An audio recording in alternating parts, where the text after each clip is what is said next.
Dialogue में आपको कहते हैं खुशामदीद। शहादतों की तवील होती दास्तान, पहले शेख अहमद यासीन, फिर अब्दुल अजीज रईसी और अब इस्माइल हनिया। हमास का एक और सरबराह फलस्तीन पर कुर्बान हो गया। सरजमीन अंबिया को पंजा और जबर इस्तिदाद से निकलवाने में उम्र सर्फ कर देने वाला शेर, मज़ाहमत का रोशन इस्तारा इस्माइल हनिया अपने सारे ख़ानदान की शहादत के बाद खुद भी जामे शहादत नोश कर गए। ये वो लोग हैं जो गुफ्तार ही नहीं किरदार के भी गाजी थे, जो मुसल्ले पर खड़े होकर ना सिर्फ इमामत का सबक पढ़ाते हैं बल्कि मैदान कारजार में भी अव्वलीन सफ़ों में नजर आते हैं। हमास के सियासी सरबराह इस्माइल हनिया को तेहरान में निशाना बनाया गया, जहां वो ईरानी सदर की तकरीब हल्फ बर्दारी में शिरकत के लिए पहुंचे थे। इस्माइल हनिया के यूं दियारे गैर में मारे जाने पर खत्ते के हालात खराब होने का अंदेशा है, और अगर हालात खराब हुए तो लामहला पाकिस्तान भी इसकी लपेट में आएगा। पाकिस्तान जो पहले ही अंदरूनी और बैरूनी दोनों अतराफ से मुश्किलात का शिकार है, मुल्क में ना सियासी अदम इस्तेहकाम है ना मुआशी, इदारे इदारों से टकरा रहे हैं, कौम मुंतशिर है और मसीहा इक़्तिदार के नशे में धुत एक दूसरे से दस्तो गिरेबां हैं। बदहाल अवाम महंगाई के हाथों परेशान है, लेकिन किसी को उनसे कोई सरोकार नहीं। मुल्क को मुश्किल हालात से निकालने और दुरुस्त सिमत में डालने के लिए कोई उम्मीद की किरण नजर आती है तो पल भर में ऐसे तुश बयान दाग दिए जाते हैं कि तमाम उम्मीदें हवा हो जाती हैं। मुल्क किस सिमत जा रहा है और क्या ये सिमत दुरुस्त है? किसका बयानिया दुरुस्त है और कौन तारीख की गलत सिमत पर खड़ा है? आज के डायलॉग में इन्हीं सवालों का जवाब ढूंढेंगे। सबसे पहले मेरे साथ मौजूद होंगे सीनियर सहाफ़ी और तज्ज़ियाकार आरिफ हमीद भट्टी साहब। बहुत शुक्रिया भट्टी साहब आपके वक्त का। सर, इलेक्शन एक्ट में दो तरह की तरमीम लाई जा रही है और इस बिल की कायमा कमेटी ने भी जल्दबाजी में मंजूरी दे दी। दोनों तरमीम सीधा सीधा सुप्रीम कोर्ट के फैसले को ना मानने की कोशिश लग रहे हैं। सर, इस तरह की जजमेंट को एक पार्लियामेंट के एक्ट से तब्दील किया जा सकता है और आपको नहीं लगता कि एक नया रास्ता खुल जाएगा और एक नई मुहाजराई शुरू हो जाएगी? बिस्मिल्लाहिर्रहमानिर्रहीम। इकरा इनफैक्ट हुकूमत इस वक्त कंफ्यूज है, बल्कि आइन से खिलवाड़ करना इन्होंने मामूल बना लिया है। एक्ट तो इस तरह ला रहे हैं जिनके इनके पापा का ना आमों का बाग और आम तोड़ के ला रहे हैं। ये कानून साजी और असम्बली असल मकसद है आवाम की फलाह बहबूद के लिए कानून साजी की जाती है। आइन से मुतसादम कोई भी चीज़ अमेंडमेंट करें तो उसे की सुप्रीम कोर्ट ने तशरीह करनी है। जब से सुप्रीम कोर्ट के 13 रुकनी बेंच ने यह फैसला दिया है कि पाकिस्तान तहरीक इंसाफ को उनकी मखसूस सीटें मिलेंगी और बुकलाहट में ये आइन शिकनी पे आइन शिकनी करते जा रहे हैं। सिर्फ इनका मकसद ये है कि 2/3 मेजोरिटी लेना और जो मुबैना इतलात है कि फ़ाइज़ ईसा साहब को एक्सटेंशन देना और उनका फ्यूचर सेव करना। बादिउल नज़र में मुझे ऐसा लगता है कि जैसे ही ये सुप्रीम कोर्ट में जाएगा तो जो ये अमेंडमेंट कर रहे हैं ये सब वापस हो जाएंगी।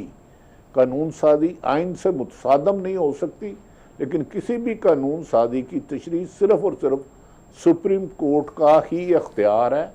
ये कोई इनका मजाक नहीं है। कल को ये कह दें कि जो MPA हैं MNA इस वक्त कौमी असम्बली में कि आधा लाहौर हमारा हो गया, तो वो कानून तो नहीं बन जाएगा, वो एक्ट पे इम्प्लीमेंट तो नहीं होगा, वो क्योंकि आइन से मुतसादम है।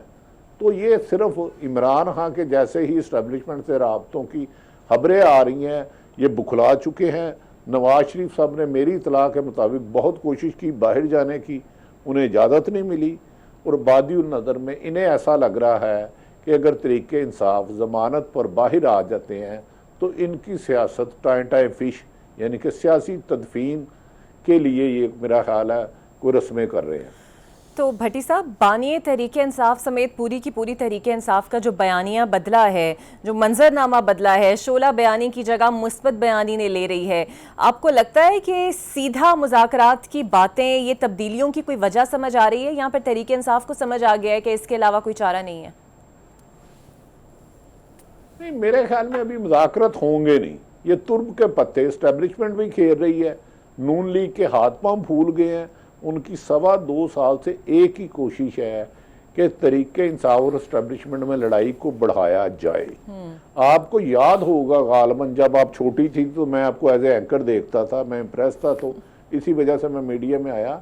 तो नवाज शरीफ नाम का एक बंदे हैं जो वज़ीर आज़म रहे हैं, गालबन 3 दफ़ा शायद पाकिस्तान के रहे हैं और कुछ देर के लिए सऊदी अरब के रहे हैं मेहमान और कुछ के लंदन। इन्होंने MRD की PDM की तहरीक में यही कमर जवेद बाजवा के खिलाफ कहते थे कि इसको रिजाइन देंगे, मैं इसका ट्रायल करूंगा, फैज़ हमीद के खिलाफ करूंगा, आप गुजरान की तहरीक निकाल लें। तो ये सियासतदान ज़रूरत के वक्त हमेशा अपनी पार्टियां बदलते रहते हैं। अगर इमरान खान ने अपना बयानिया दफन किया कि अदारों का हर अदारे चाहे इस्टेब्लिशमेंट है या अदलिया, आइन में उनका एक तयन कर दिया गया इख्तियारात का, उससे तजावज़ करेंगे तो गलत होगा। और मेरी इतला है, कल रात समझे मुझे इमरान खान से जो 2 दफ़ा मिल के आए हैं तो उन्होंने मुझे मैसेज भेजा, इमरान खान ने कहा है मैं 1 इंच भी अपने और मुतालबा से पीछे नहीं हटा। मैंने इनकी तनकीद की थी और आज भी करूँगा। मैंने कहा है इस्टेब्लिशमेंट अपना दायरा इख्तियार में रह के काम करे और हर अदारा इंडिपेंडेंट रहे। तो मेरा नहीं ख्याल कि इमरान खान को अभी छोड़ेंगे भी, क्योंकि जो लंदन प्लान में एक लाहौर का MNA हुआ है फार्म 47 वाला, उसका नून लीग से कोई तल्लक नहीं, लंदन प्लान में भी उसका मेन किरदार था। अब नवाज शरीफ ने 3 रोज़ पहले उसे कहा है कि मुझे ज़रा माफ़ी दिला दो और मैं लंदन जाना चाह रहा हूँ। तो मेरे ख्याल में इतनी जल्दी इमरान खान बाहर नहीं आएंगे, जैसे ही आएंगे तो मज़ीद केस बन जाएंगे। लेकिन सियासत में उतराव चढ़ाओ, सियासत का एक ही उसूल है, इसमें कोई उसूल नहीं होता। तो भट्टी साहब, आपको ये भी लगता है कि चलें अगर एक तरफ से मामला थोड़ा सा नरम है तो दूसरी जानिब से दरवाज़ा सख्ती से बंद है, क्योंकि केसेस इंतकामी कार्रवाइयों में तो कोई कमी नहीं आ रही और ये एक तरफा ख्वाहिश साबित होगी बानी PTI की? देखिए, दरवाज़ा कोई बंद नहीं होता। कमर जवेद बाजवा साहब आर्मी चीफ थे, तो मुझे याद है मेरी उनसे मुलाकात हुई और बड़ी डिटेल गुफ्तगू हुई। तो उन्होंने मुझे खुद फरमाया था कि नवाज शरीफ मेरी ज़िंदगी में भूल जाएं शरीफ फरालमी व क्रॉस है। और उसी कमर जवेद बाजवा ने बकौल ख्वाजा आसफ साहब के कि उन्हें लंदन भिजवाया। उसी ख्वाजा कमर जवेद बाजवा को उन्होंने एक्सटेंशन दी। उसी कमर जवेद बाजवा के लिए नवाज शरीफ ने अपनी पार्टी से ओथ लिए। तो सियासत भी हमारे मुल्क में इतने असूलों पे नहीं होती। और ये जो इस्टेब्लिशमेंट है, इसमें पूरी की पूरी इस्टेब्लिशमेंट का तो फैसला नहीं होता। अगर इस्टेब्लिशमेंट पे तनकीद बिल्कुल नहीं करनी चाहिए, फौज मेरी थी, कल भी है, लेकिन एक आदमी अगर इख्तियार से तजावज़ कर रहा है तो उसका ये मतलब तो नहीं हम अदारों के खिलाफ है। कोई एक सहाफ़ी कोई जर्द सहाफ़त कर रहा है तो बिल्कुल उसका एहतसाब होना चाहिए। तो मेरा ख्याल है अदारा कोई भी हो उसे आइन में से मुआवरा नहीं करना चाहिए। अरशद शरीफ को शहीद किसने किया, वो कौन था, वो गंजा शैतान कौन था, अरशद शरीफ पर 16 मुकदमा किसने कराए। अगर ये मैं खुदा मुतालबा कर रहा हूँ कि अरशद शरीफ के कातलों को गिरफ्तार किया जाए, उस पर जो 16 मुकदमात थे पाकिस्तान की जगह तंग की, खुदा ना खास्ता, इसका ये मतलब तो नहीं मैं किसी अदारे के खिलाफ हूँ। मैं एक जो क्राइम हुआ उसकी निशानदेही कर रहा हूँ।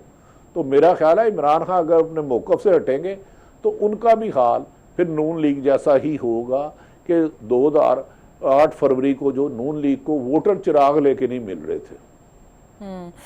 भट्टी साहब, एक वजीर नून लीग का अगर तहरीक इंसाफ पर पाबंदी का ऐलान करता है तो दूसरा मुज़ाकरात की पेशकश करता है। ये जो पाबंदी वाला मामला है ये तो अब लगता नहीं है कि होगा, क्योंकि अब इस हवाले से तो कोई ऐलान या कोई भड़क सामने नहीं आ रही नून लीग की, या फिर आपको लगता है अभी भी ये ऑप्शन उनके ज़ेर गौर है? इकरा, ये नून लीग की ख्वाहिश है, हज़ारों ख्वाहिशें ऐसी के हर ख्वाहिश पे दम निकले, बड़े निकले मेरे रमा। तो बंदी तो खुद अवाम ने इन पे लगा दिया नून लीग पे। 8 तारीख को लोगों ने रिजेक्ट कर दिया, 17 से 20 सीटें इनको मिली हैं। इन्होंने बंदी क्या लगाई है? ये तो एस्टेब्लिशमेंट के पाँव पकड़े हुए हैं, डिग्गी में से जाके अब हाथ पाँव पकड़े। अल्लाह का वास्ता है, नबी का वास्ता है, इमरान खान से ना मामला तय करो। ये बेचारे खुद ना आए हैं, ना इनकी हुकूमत है, रिमोट कंट्रोल से चल रहे हैं। वजीर खजाना इनका नहीं, वजीर दाखिला इनका नहीं, खुद नवाज शरीफ अपने, शहबाज शरीफ अपने आप नहीं है, वो अपनी मर्जी से साइन नहीं कर सकते। इसाक डार के इस्तीफे की खबरें इस्लामाबाद की गुलाम गर्दिशें में अरूज कर रही हैं, एहसन इकबाल की कर रही हैं। मरियम नवाज अपनी मर्जी का चीफ सेक्रेटरी IG नहीं लगा सकी। तो ये तो खुद रिमोट कंट्रोल से चले। इनकी हुकूमत आपको किसने कह दिया? जिन्होंने 22 को बिठाया था, तो आपको याद होगा मैं भी एक अदारे में काम करता था, वो मेरे ज़िंदगी का गुनाह था कि रात 10 बजे अचानक फ़ोन आया जी कि ख़बरदार रिजल्ट नहीं दे रहे, सुबह 5 बजे आया रिजल्ट चेंज हो गए। तो ये नून लीग तो इस दफ़ा ये नून लीग इक़्तिदार में नहीं आई, ज़बरदस्ती बिठाई गई है। तो और उसका एक जिंदा मिसाल है वो गारबन, क्या नाम है आजकल उसका, जो सफदर भी है और कैप्टन भी है, या कैप्टन, हाँ वो उनसेरा में रहते हैं जो कैप्टन सफदर, उन्होंने पिछले दिनों एक बयान दिया है कि जी कुछ लोग लंदन गए हैं, नवाज शरीफ के घुटने को हाथ लगाया, और नवाज शरीफ के तो घुटने हिले हुए हैं, वो तो अपने पाँव पे खड़े ही नहीं हो सकते, वो बेचारे इलेक्शन कैंपेन नहीं चला सके।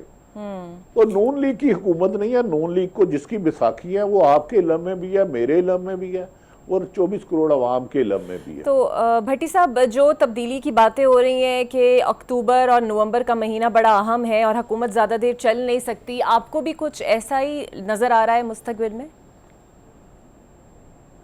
देखिए, ये जो लोग कह रहे हैं मेरी उनसे हटके इतरा है, मेरी नज़र में अगस्त सितंबर अक्टूबर इस मुल्क में बहुत बड़ी तब्दीलियां आएंगी। वो किसकी आती हैं वो मैं 100% नहीं कह सकता, लेकिन फसादियत का ये निज़ाम ज़्यादा नहीं चल सकता।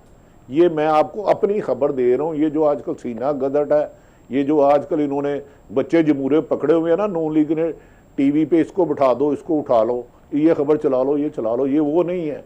मैं अपनी 32 साल सहाफत का कह रहा हूँ, अगस्त सितंबर अक्टूबर पाकिस्तान की सियासत का रुख बदलेंगे। पाकिस्तान तरक्की की तरफ जाएगा या ताहयात गुलामी में हमारे बच्चे भी उन जंजीरों में मर जाएंगे। ये फैसला होना है, क्योंकि अब अदारों की इंटरफेरेंस हद से ज़्यादा हो गई है। अच्छा सर, पिछले कुछ दिनों के वाक़यात पर नज़र दौड़ाएं तो ये तो बात साफ है कि मुल्की हालात काफ़ी ख़राब है। बलूचिस्तान में ख़राब है, KP में हालत दगरदूं है, चीफ जस्टिस के सर पर कीमत और कुफर के फतवे लगाए जा रहे हैं, सियासी इंतशार है, महंगाई है, बिलों से अवाम बिलक रहे हैं। सो आपको नहीं लगता जमहूरियत और सियासतदान अपना मुकदमा हार चुके हैं? मेरी गुजारिश है, सियासतदान, नून लीग, गुजारिश है कि आपको याद होगा नवाज शरीफ साहब 2 हफ्ते के लिए 4 वीक के लिए गए थे एफिडेविट पे, 4 साल बाद आए, 16 महीने अपने भाई की हुकूमत में नहीं आए। फाइद ईसा चीफ जस्टिस बने तो वो आए। सियासतदान तो अपने पाँव पे आए नहीं। सियासतदान मेरी बहन वो होता है जो अवाम के वोटों पे आए, जिन पर अवाम एतमाद करे, जो फार्म 45 की बजाय 47 में फराड करे, RO को अगवा कर लिया जाए, उसे छितर मारे जाए, उसे कहे फार्म 47 जाली तैयार करो, वो अवामी नुमाइंदे क्या हो सकते हैं? ये तो बदतरीन। अब कभी मिला देते हैं मार्शल लगना है, कभी कहते हैं इमरजेंसी लगनी है, तो मार्शल और इमरजेंसी से बदतरीन हालात है 2.25 साल से। तो भट्टी साहब, सारा मलबा नून लीग पे ही क्यों? पीपल्स पार्टी पे ये मलबा क्यों नहीं? MQM पे ये मलबा क्यों नहीं? आखिर इत्तेहादी तो है। पीपल्स पार्टी बराबर की शरीके जुर्म है। पीपल्स पार्टी ने, आपको किसने कह दिया कि मैं खाली नून का कह रहा हूं? लेकिन पीपल्स पार्टी का एक एज है कि नून लीग में आज भी अंदरूने सिंध उनका वोट बैंक है। इनकी बेस थी पंजाब, अब लाहौर में भी इसका खात्मा हो गया है। पीपल्स पार्टी फिर इलेक्शन होते हैं, मेरी जाती असेसमेंट है, फैसला तो अल्लाह ताला ने करना है या अवाम ने करना है। पीपल्स पार्टी फिर वहां से सीटें ले जाएगी। नून लीग का 20 सीटें भी पंजाब में बादी नजर में मुझे नहीं लगता पंजाब में ले जाए, क्योंकि बेस नून लीग की थी, जाग पंजाबी जाग, तेरी पागरू लग गया दाग। दाग तो मियाँ साहब आपने लगाया, जियाउल हक की गोद में आपने जन्म लिया। वो क्या नाम था उसका यार, जो कमर जवेद और बाजवा भी थे, उनसे डील करके आप बाहर चले गए। आपने हर आर्मी चीफ को खरीदने की कोशिश की, आपने सुप्रीम कोर्ट पर हमला किया। अगर इमरान खान ने एस्टैब्लिशमेंट के बूटों में जाने की कोशिश की तो अपनी सियासत उनकी भी ज़्यादा देर नहीं रहेगी। अवाम अब ये 70 और 80 की दहाई नहीं है, 2024 है। सर, तो बानी PTI कहते हैं कि एस्टैब्लिशमेंट अपना नुमाइंदा मुकर्रर कर दे, तो अगर एस्टैब्लिशमेंट ने मोहसिन नकवी को या काकड़ साहब को नुमाइंदा मुकर्रर कर दिया, फिर बानी PTI करेंगे मुज़ाकरात उनसे? मेरा ख्याल है बानी PTI ने कह दिया है कि मोहसिन नकवी तो है ही उनका। Mohsin Naqvi, do you think मुझे पाकिस्तान का कोई ऐसा इलेक्शन बताएं जिसमें फैसल वाडा कराची से हो जाए और किसी जमात में ना हो, मोहसिन नकवी पंजाब से सेनेटर हो जाए और किसी जमात में ना हो, और इसी तरह वो क्या नाम है जो डम्मी से वजीर आजम थे यार, वो जिन्होंने तबाह कर दिया मुल्क को 6 महीने, काकड़ क्या साहब, नाम है, काकड़ या क्या लड़ाकड़, हाँ काकड़ साहब, माफी चाहता हूँ, अदब एहतराम से नाम लेना चाहिए डमी वजीर आजमों का, तो वो हो गए। तो इसका मतलब है रिमोट कंट्रोल से पीछे कोई और चला रहा है।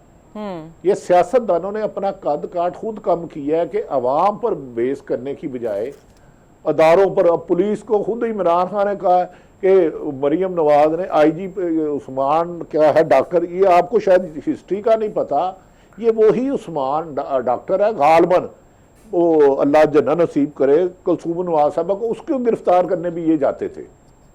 ये तारीख बता रहा हूं मैं पाकिस्तान की, लाहौर की। आज वो मरियम के लिए PTI के खिलाफ है। ये किराए के कुछ अफसर ऐसे होते हैं जो अपनी पुरकशिश तैनाती के लिए आइन और कानून की बजाय हुक्मरानों की गुलामी करते हैं। बिल्कुल सही। बहुत शुक्रिया आरिफ हमीद भट्टी साहब, सीनियर सहाफ़ी और तज्ज़ियाकार मेरे साथ मौजूद हैं। मुल्क के आगे वाले हालात किस नहज की तरफ जाते हैं, एक ब्रेक लेते हैं, ब्रेक के बाद आपसे मिलते हैं। Welcome back. और अब मेरे साथ मौजूद होंगे मुस्लिम लीग नून के सीनियर रहनुमा और वफाकी वजीर कैसर शेख साहब। बहुत शुक्रिया कैसर साहब आपके वक्त का। सर आपकी हुकूमत सुप्रीम कोर्ट के फैसले को तस्लीम करने से इनकार कर रही है और पार्लियामान में एक ऐसा बिल लेकर आ रही है जिसका मकसद सिर्फ उस फैसले के खिलाफ जाना है। आपको लगता है इससे अदलिया के साथ मजीद महाजराई बढ़ सकती है? बिस्मिल्लाहिर्रहमानिर्रहीम। देखिए, अदलिया, हमारे यहाँ अदलिया मोअज़्ज़ज़ जजेस और मोअज़्ज़ज़ कोर्ट्स जो हैं, उनका काम है कि जो कानून है और जो आइन है उसके ऊपर अमलदारी करना और उसको सही इंटरप्रेट करना, उसके ऊपर सही फ़ैसले करना।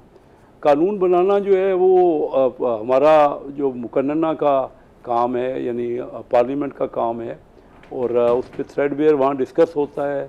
उनकी हमारी स्टैंडिंग कमेटी में भी बिल जाते हैं और उसके बाद कानून बनते हैं जो कि मुल्क के लिए, पूरे मुल्क के लिए होते हैं, और अदलिया ने उस पर अमल करना है। तो ये तो अपना अपना लाया अमल है, किसी का इसमें कोई एक दूसरे से तसादम नहीं है। वो उन्होंने जो फ़ैसले करने हैं, जो कानून बनेंगे उसके ऊपर फ़ैसले करने हैं। अदलिया के अहकामात जो हैं सर आँखों पे, जो उन्होंने फ़ैसले किए हैं उन पे मनोअन अमल होगा। लेकिन अदलिया पार्लियामेंट को कानून बनाने से नहीं रोक सकती, क्योंकि कानून तो इलेक्टेड लोगों ने, जो सारे मुल्क से इलेक्ट होते हैं, तो उन्होंने ही बनाना होता है ना। तो इसलिए इसमें तो मैं नहीं समझता कि कोई भी किसी किस्म का कोई कन्फ्यूज़न या आपस में कोई दो ओपिनियन हो सकती हैं। तो आपको नहीं लगता कि इस जजमेंट को एक्ट ऑफ पार्लियामेंट से ख़त्म किया जाना ज़रा मुश्किल है, क्योंकि हो सकता है ये जल्दबाजी हो और इसको जाके कंडेम्ड कर ले कल कोई सुप्रीम कोर्ट में जाकर? देखो, वो हर एक का राइट है। कोई सुप्रीम कोर्ट, तो हमारी सारी अदालतें इंसाफ प्रोवाइड कर रही हैं और खुली हैं। देखिए, कानून हम भी जो डिस्कस कर रहे हैं, तो सारे प्रोस एंड कॉन्स को देख के जो अमल कानून बनेगा, ऐसा बनना चाहिए और बनेगा जिस पे अमल हो सके और जो कि प्रैक्टिकल हो। बाकी तो कोई भी पाकिस्तान में यही तो है कि अदालतें खुली हैं। अदालतों के आपने देखा कि जजमेंट 8 जजेस ने और 3 जजेस ने दिया फैसला, या मुख्तलिफ सेपरेट डिसीजन होते हैं। तो वो तो हर जज का अपना अपना ओपिनियन है, उन्होंने इंटरप्रिटेशन करनी है कि कानून क्या है, उसका फैसला करना है। तो मैं समझता हूँ इसमें कोई ऐसा बात नहीं है, आपस में टसल नहीं है, और ना ही कोई इसमें कोई एक दूसरे के साथ मुकाबला है। अपना अपना जो लाया अमल है, हर इदारे को अपने अपने दायरा कार में रह कर काम करना है, और तभी पाकिस्तान आगे बढ़ सकता है और बेहतर सूरत में जमहूरियत चल सकती है। अच्छा सर, पहले आप लोग कहते थे कि बानी तहरीक इंसाफ और पीटीआई जो है वो मुल्क और इस्टेब्लिशमेंट के ख़िलाफ़ एक एजेंडा या प्रोपेगेंडे के तहत काम कर रही है, लेकिन अब जब वहाँ से कहा जा रहा है कि हमारे साथ मुज़ाकरात करें, तो आपके वज़रा की जानिब से कहा जाता है कि ये मिन्नत तरले कर रहे हैं, बूट चाटने जैसे कलमात से नवाजा जाता है। तो फिर अब इतनी बौखलाहट क्यों? अगर वो चाहते हैं मुज़ाकरात करना, तो इसमें हुकूमत में बेचैनी क्यों है? नहीं, हमारे कोई बेचैनी नहीं। हम सियासी लोग हैं और सियासी लोगों से हम मुज़ाकरात करना चाहते हैं। ये कोई तरीका नहीं है, जमहूरियत का कोई रास्ता नहीं है। इस्टेब्लिशमेंट का तो काम नहीं है ना कि वो जाके किसी से सियासी मुज़ाकरात करे। ये तो उनका असूली बात ही गलत है। खुद एक तो जमहूरी पार्टी हैं, वो कहते हैं कि हम जमहूरियत को पसंद करते हैं, तो फिर दूसरा उसी सांस में कहते हैं नहीं जी हम तो मुज़ाकरात करेंगे तो इस्टेब्लिशमेंट से करेंगे। तो ये बात मेरी तो समझ में ही नहीं आई। हमारा जो इतना बड़ा नुकसान हो गया ना, जो हमारा मुल्क 2 लख्त हुआ, 2 हिस्सों में हमारा मुल्क तकसीम हुआ, उसकी वजह भी यही थी कि उस वक्त भी आपस में सियासी जो 2 बड़ी पार्टियां थी, उन्होंने आपस में मुज़ाकरात नहीं किए। ये मुज़ाकरात तो होते हैं पॉलिटिशियंस में, और हमारा मकसद ही यही होता है कि हम एक दूसरे से डायलॉग करें और कोई रास्ता निकालें को बेहतरी का। अगर एक पार्टी, कोई भी पार्टी हो, हम तो उनको पहले दिन से, बहुत अरसे से इनवाइट कर रहे हैं। जब हम अपोजिशन में थे उस वक्त भी हमारे लीडरान मियाँ शहबाज शरीफ साहब और बिलावल भुट्टो जरदारी साहब कहते थे कि आइए चार्टर ऑफ इकानमी करें, इकानमी की सूरत हाल ख़राब है, बैठे और डिस्कस करें और राय अमल बनाएं। तो वो ये बात करना ही गलत है। ना ही असूल की बात है। मैं समझता हूँ कि इसमें तो शर्मिंदगी महसूस होनी चाहिए ये कहते हुए कि डायलॉग करें तो इस्टेब्लिशमेंट से करें। क्यों, बाकी लोग क्या है, सारे इलेक्ट होके आए हैं पाकिस्तान से, हम लोग क्या करने आए हैं? पाकिस्तान की खिदमत करनी है, उन्होंने भी करनी है, हमने भी करनी है। तो आइए बैठिए, मुल्क के मफाद में, मुल्क की बेहतरी में, जो बेरोज़गारी है उसको ख़त्म करने के लिए, जो महंगाई है, जो हालात इतने संगीन हैं, वो जब तक पॉलिटिशियन ही नहीं बैठेंगे आपस में तो किस तरह मुज़ाकरात होंगे? मुज़ाकरात तो इस्टेब्लिशमेंट का ये काम नहीं है। बिल्कुल सही। और कैसर साहब, बिजली के बिल और IPPs के मामले पर जमात इस्लामी का एहतजाज और आप लोगों के उनसे मुज़ाकरात, तो जब आपकी हुकूमत आई थी तो ये तो दावा किया गया था मुसद्दिक मलिक और शहबाज शरीफ की जानिब से कि टैरिफ कम होंगे, बट ये 80% तक बढ़ गए। इस हवाले से अब कुछ किया जा रहा है IPPs के मामले पर, बिजली के ऊपर, क्योंकि आवाम की तो कमर पहले ही महंगाई ने तोड़ रखी है? इसमें कोई शक नहीं है जी, आप सही कह रही हैं, क्योंकि मैं खुद अवामी सियासत करता हूँ पिछले कई दहाइयों से। वो जो हालत है इस वक्त महंगाई की और कमर तोड़ दी है, लोगों के पास परचेजिंग पावर नहीं है, उनकी आमदन नहीं है, और हमने वादा भी किया है कि हम ये तवानाई की कीमतों में कमी करेंगे और उसकी कोशिश भी कर रहे हैं। लेकिन आप देख रही हैं कि जो सूरत हाल है पाकिस्तान की मईशत की, हमें IMF से नेगोशिएट करना पड़ रहा था, और अब हमारा पाकिस्तान की जो जब हमने ये मईशत पिछले 16 महीने की हुकूमत आई तो पाकिस्तान डिफ़ॉल्ट की तरफ जा रहा था। अब आज की दुनिया में तो पूरी दुनिया एक दूसरे के साथ कनेक्टेड है, कोई अकेले फैसले नहीं कर सकते। हम इतना ज़्यादा डेफिसिट कर रहे हैं, जो बिजली के बिल हैं लोग पे नहीं करते, तो आखिर ये कहाँ तक होगा कि अब ये ज़रूर कीमत कम होनी चाहिए। जमात इस्लामी का मुतालबा दुरुस्त है, जायज़ है, और वो लोगों की बात कर रहे हैं, लेकिन साथ साथ हमें मिलजुल के पार्लियामेंट में और पार्लियामेंट के बाहर आपस में मशवरा करना चाहिए कि किस तरह ये हल हो सकता है मामला, कैसे कीमतें कम हो सकती हैं। हमारी भी यही ख्वाहिश है, उनकी भी यही, लोगों की भी यही ख्वाहिश है, पॉलिटिकल पार्टियों की भी यही ख्वाहिश है। तो हम पूरी कोशिश कर रहे हैं, जो कुछ हो सकता है पॉसिबल, हम ज़रूर उसमें नरखों में जैसे ही मुमकिन हुआ कमी करेंगे। लेकिन हम ये देखिए ना, सोलर हम जो है सारे बलूचिस्तान में हमारी हुकूमत, वो जो एग्रीकल्चर सेक्टर है उसमें सोलर फ्री उनका देना चाह रहे हैं काश्तकारों को, ताकि वो उनके जो सोलर लेने का ख़र्चा है वो उनके ऊपर बोझ कम पड़े या उनको कर्ज़े, मुनासिब कर्ज़े मिलें। तो कोशिश यही हो रही है कि जो एनर्जी है वो ऐसे जिसमें ये कैपेसिटी चार्जेस नहीं लगें। लेकिन पिछले जो कारखाने लग चुके हैं और जो कॉन्ट्रैक्ट पिछले हो चुके हैं, वो तो देखिए उसके बगैर कोई चारा नहीं है कि उनसे सोवरीन गारंटी पे हुकूमतों ने तय किए, मुआहदे किए, तो वो कीमत तो देनी पड़ती है। पीछे एक बार आपने ये देखा रिकोडेक में कि हमारा मुआहदा हुआ था, हम तो मुआहदे के ख़िलाफ़ वर्जी हुई तो आलमी अदालतों में लोग पार्टियां चली गई और पाकिस्तान को बहुत ज़्यादा पेनल्टी देनी पड़ी। तो ये हालात मुश्किल हालात हैं, इनको देखते हुए आपस में मिल बैठ के हल निकालना चाहिए, ज़रूर कोशिश करनी चाहिए। जिन लोगों ने इन्वेस्टमेंट की है पाकिस्तानी बड़े बड़े एंटरप्रेन्योर्स ने, उनको भी देखना चाहिए कि लोगों की सूरत हाल क्या है और कितनी वो सहूलत दे। बिल्कुल ठीक है सर, आप काबीना में भी बैठते हैं, अब तो शहर इक़्तिदार से ख़बरें ये हैं, या ऐसा कह लें कि ऐसा बयानिया है कि नवाज शरीफ के साथियों को काबीना में साइडलाइन किया जा रहा है, जैसे एहसन इकबाल के इस्तीफ़े की धमकियां, फिर इसहाक डार साहब के इस्तीफ़े की धमकियां, वो भी ज़ेरे गर्दिश थी। इसमें कितनी हकीकत है सर?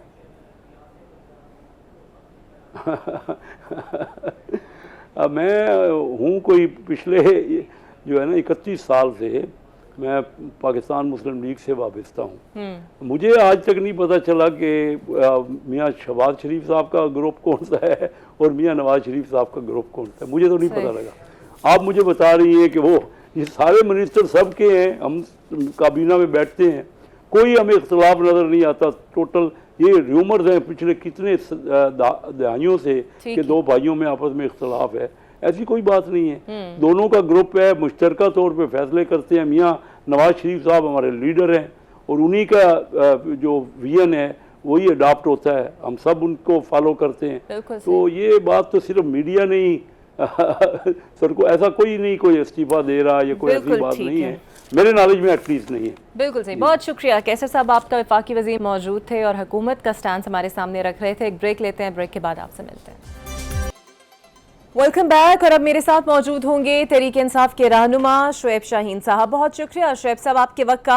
सर, इलेक्शन एक्ट में तरमीम और आज कायमा कमेटी से भी मंजूर हो गई, सब काम बहुत जल्दबाजी में हो रहा है। इस तरमीम के बाद लग नहीं रहा सर कि कोई स्पेस पीटीआई को मिलेगी, या फिर शायद आपके अरकान को नशिस्तें मिलती हैं या नहीं मिलती। क्या लाएमल होगा आपकी जमात का इस पर? देखिए, इसमें कोई शक व शुबा नहीं है कि पीटीआई एक पार्टी थी, है और रहेगी इंशाल्लाह। सुप्रीम कोर्ट ने उसको सर्टिफाई कर दिया है और सबसे बढ़कर ये है कि सुप्रीम कोर्ट ने ये डिक्लेयर कर दिया है कि वी वर नॉट इंडिपेंडेंट। और जब हम इंडिपेंडेंट ही नहीं थे तो हमें इस तरीके से इंडिपेंडेंट तस्वर कर देना और हमारे खिलाफ जो कुछ हुआ और सुप्रीम कोर्ट की जजमेंट की जिस तरह मिस इंटरप्रिटेशन हुई है, मैं ये समझता हूँ कि सुप्रीम कोर्ट अब उसको फाइनलाइज कर चुके हैं अपने फैसले को। लेकिन उसको नलीफाई करने के लिए, उसके इम्पैक्ट को ख़त्म करने के लिए जिस अंदाज से पार्लियामेंट को एक रबर स्टैम्प के तौर पर इस्तेमाल किया जा रहा है वो इंतहाई गलत है। उसकी मैं शदीद मजम्मत करता हूँ। ये सुप्रीम कोर्ट के फैसले के भी खिलाफ है, ये आइन के भी खिलाफ है और ये पर्सन स्पेसिफिक लॉ है जो पीटीआई जो सबसे बड़ी जमात है उसको सिर्फ डिप्राइव करने के लिए अपनी मखसूस सीटों से बनाया गया है। और सबसे बढ़कर ये कि ये तो जाली असम्बली है जिस अंदाज से ये फॉर्म 47 की पैदावार है। मुझे बता दें कि किसी एक बिल्डिंग में जाकर डाकू काबिज हो जाएं, वो कहेंगे जी अब हमने जनाब इसकी ये कानून साजी कर दी है, तो उसकी हैसियत क्या है? कोई कानूनी हैसियत नहीं है। इंशाल्लाह ताला इसके ऊपर हम सुप्रीम कोर्ट में चैलेंज करेंगे और इसकी कोई कानूनी और लीगल और आईनी हैसियत नहीं है, ना ही इनको अखलाकी तौर पर यह हरकत जेब देती है। ये सियासी खुदकुशी के मुतरादिफ है इनकी ये हरकत। ये एक पॉलिटिकल पार्टी को इस अंदाज से कार्नर करना या इस अंदाज से पीछे हटाना, मुझे बताएं कि इनको किसने अख्तियार दिया था कि जा करके उन सीटों के ऊपर एक फरमाइशी एप्लीकेशन लेके चले जाएं। बात यह है कि ये कुछ सीटें हैं ना कोई खैरात में मिलनी है ना तोहफे में मिलनी है। इलेक्शन कमीशन जो जराइम की आमाजगाह बना हुआ है और ये जो कठपुतली हैं, इन्होंने जो सियासत को तमाशा बना दिया है और जमहूरियत को ड्रामा बना के रख दिया है। निज़ाम इंसाफ के रास्ते में ये सबसे बड़ी रुकावट है। आइन और कानून की पामाली इनके लिए खिलवाड़ बन चुका है और मैं ये समझता हूँ कि इस वक्त सुप्रीम कोर्ट को इनके खिलाफ कंटेम्प्ट प्रोसीडिंग शुरू करनी चाहिए। अच्छा शुएब साहब, पीटीआई की पॉलिसी में इतना बड़ा शिफ्ट कैसे आ रहा है? बिकॉज एक जानिब तो बड़ा क्लियर स्टैंड था कि एस्टैब्लिशमेंट से मुज़ाकरात नहीं होने चाहिए, फिर आप लोगों की जानिब से कहा जाता है न्यूट्रल हो जाना चाहिए, फिर एक और कदम आगे बढ़कर मुज़ाकरात के लिए कहा जाता है, फिर ये कहा जाता है कि कोई नुमाइंदा मुकर्रर कर दिया जाए। ये सब प्लानिंग है सर या फिर कोई वाकई एक मुस्बत चेंज है पीटीआई की सोच में? देखिए मैडम, एक बात तो जहन में रखें। सबसे पहली बात यह है कि पाकिस्तान की इस वक्त फौज और हमारी एस्टैब्लिशमेंट एक तरफ है जो मुख्तदरा कहलाती है और जिसके हाथ में ताकत और बंदूक है। अच्छा। दूसरी तरफ, और उन्होंने अपने कठपुतली मुसल्लत किए हुए हैं, दूसरी तरफ दूसरा फरीक है अवाम, और अवाम की नुमाइंदगी करती है पीटीआई थ्रू इमरान खान। और आज 85 से 90% अवाम इमरान खान के साथ और पीटीआई के साथ खड़ी है। आज अगर फौज और अवाम के दरमियान नफरतें पैदा होंगी तो दुश्मन इसका फ़ायदा उठाएगा, नंबर 1। नंबर 2, इन नफरतों का अंजाम क्या होगा? अंजाम मुल्क की तबाही होगा, फ़ौज कमज़ोर होगी, जो कि इमरान खान खुद कह चुके हैं ये हमारी फ़ौज है।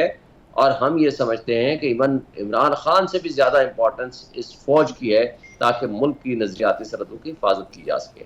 लेकिन अगर फ़ौज अपने आप को सियासत में मुलव्वस करेगी, फ़ौज अगर लोगों को अगवा करेगी, फौज के लोग अगर लोगों को उठाएंगे तो उससे नुकसान फौज का भी होगा, रियासत पाकिस्तान का भी होगा, इस मुल्क में इन्वेस्टमेंट भी नहीं आएगी, माशी तबाही भी आएगी और खाना जंगी का सिलसिला शुरू होगा जो कि किसी भी लिहाज से रियासत के लिए मुनासिब नहीं है।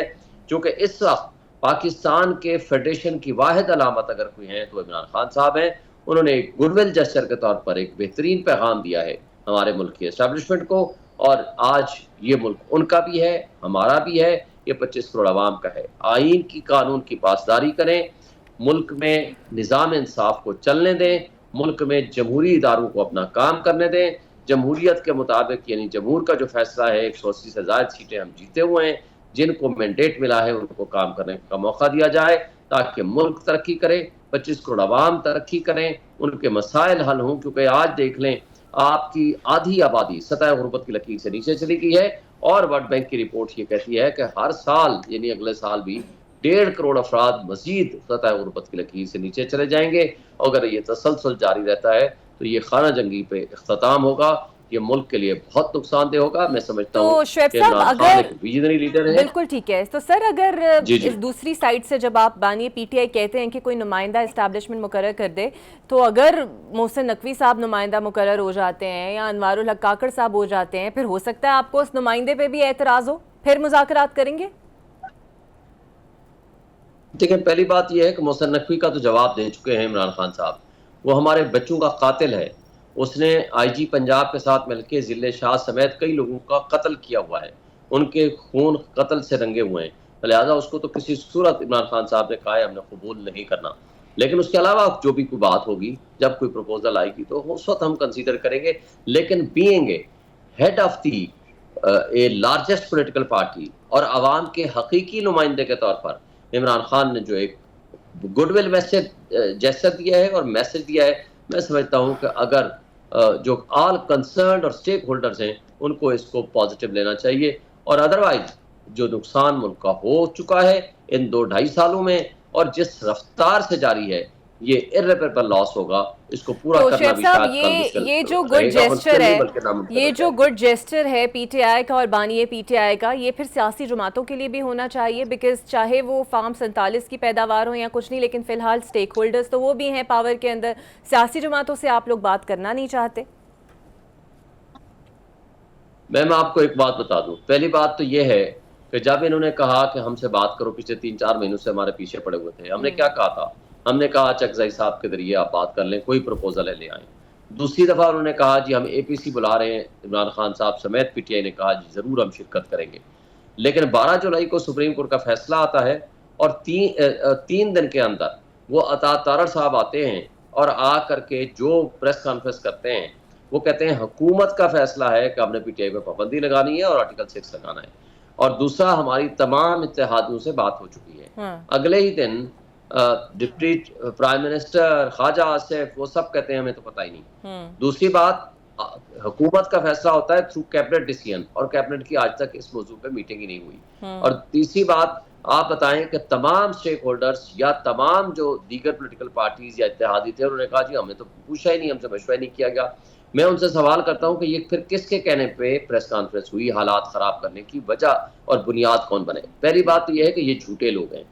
दूसरी बात है ये कठपुतली हैं, इनके पास ना अख्तियार है ना इक़्तिदार है। इनको तो कठपुतलियों की तरह जो एक कहा जाता है और उसके मुताबिक ये एक्ट करने शुरू कर देते हैं। लिहाजा इनको हमने संजीदा कभी लिया ही नहीं है, क्योंकि अगर ये मुज़ाकरात में संजीदा इसलिए नहीं है कि अगर मुज़ाकरात होंगे तो इनको ज़ाहिर हुकूमत छोड़नी पड़ेगी। ठीक है। और इनको हकीकी नुमाइंदों के हवाले करनी पड़ेगी कि 17-18 सीटों के साथ इक़्तिदार में काबिज हुए हैं, तो कब्जा ग्रुप कब चाहेगा कि इसकी सुलह सफाई हो या ट्रू सेंस में आर्बिट्रेशन हो। और फिर आखिरी बात यह है कि देखें, फ्रीकैन या जो 2 फ्रीकैन होते हैं उनके दरमियान मुज़ाकरात और बातचीत हुआ करती है। ठीक है सर। किसी कारिंदे के साथ एक फ्रीक बात नहीं करता। एक तरफ अवाम है, एक तरफ एस्टेब्लिशमेंट है। और कारिंदे जो बने हुए हैं ये एस्टेब्लिशमेंट के कारिंदे हैं और इनकी कोई हैसियत नहीं है और इन्होंने अपनी हरकतों से साबित किया है ना ये संजीदा है ना ये मुज़ाकरात चाहते हैं। बिल्कुल सही, बहुत शुक्रिया शुएब शाहीन साहब। पाकिस्तान तहरीक इंसाफ के रहनुमा सुदान मेरे साथ मौजूद थे। तो इफ्त सेंट बस के साथ ये मुज़ाकरात चाहते हैं, ये मुज़ाकरात होंगे या नहीं होंगे, मुस्बत इशारिया मिलेगा या नहीं मिलेगा, ये तो वक्त ही बताएगा। मुझे दीजिए इजाज़त, अल्लाह हाफ़िज़।